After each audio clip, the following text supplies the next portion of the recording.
Welcome to Inside Weyermann. I am Axel Jani, I'm one of the international customer consultants here at Weyermann, and today I want to talk about Weyermann base malts.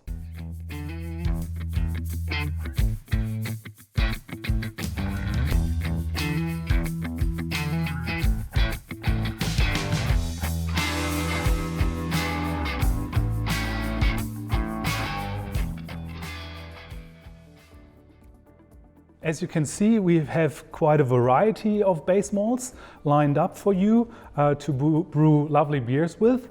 And there's obviously a reason why there are so many, because each of them has a unique flavor as well as a unique story behind them.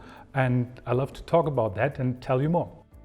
We have grouped the base malts here at Weyermann. That means we have them lined up in from the color range, from very extra pale premium Pilsner malt for really shiny, bright sparkling lagers or German style Pils, for example, and then to our standard Pilsner malt, and then going towards our beautiful terroir and heirloom varieties.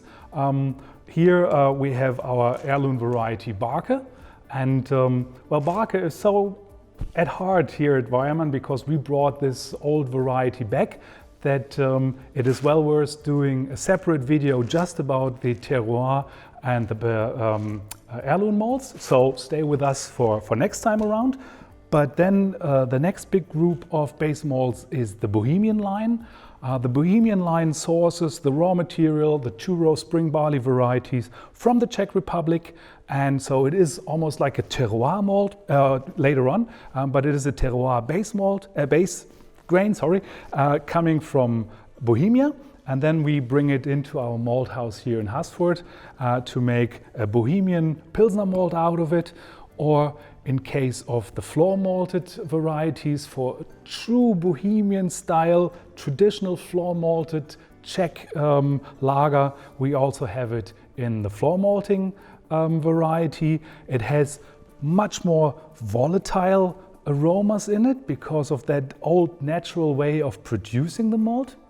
And then last but not least, also to round off the base malts, is the Vienna and the Munich. You know, these two base malts date back from the days when Vienna had its own beer style. It was a darker malt than the Pilsner malt. It has a bit of a reddish hue to it. Also a beautiful malt as a base to make red beers later on. Again, that will be another video just talking about how to brew a beautiful red beer. And then last but not least, to round the base malts off, is the Munich style. Munich 1, Munich 2. It comes in two different color ranges, so you can either use it in making a Munich Helles or towards a fest beer or something like that. You could perfectly brew a beer out of 100% base malt because all the enzymes are present to convert the starch into fermentable sugars. Everything is there, the nutrients for the yeast, and you will have a nice pale colored beer.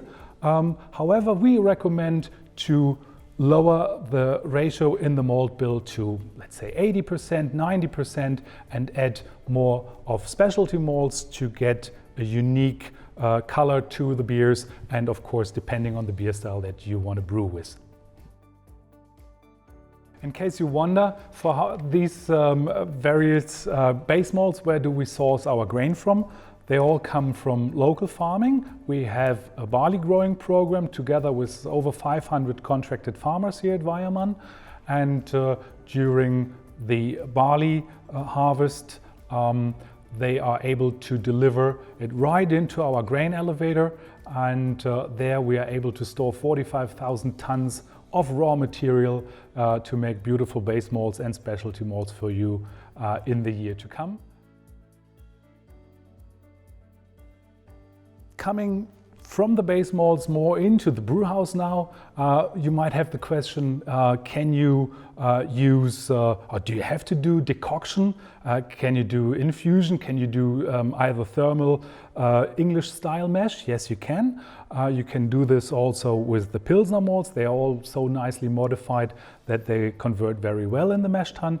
But for your top fermented ales, we also offer a pale ale malt. So that is really tailor-made or tailor-malted for either thermal mashing and giving excellent results in ales, may it be English ales or any other ale you might want to brew with. Pale ale malt is the one. Well, thank you so much. I mean, this is just a short period or a short video. We will be back with more info about our specialty malts and hope to see you soon. Take care and cheers.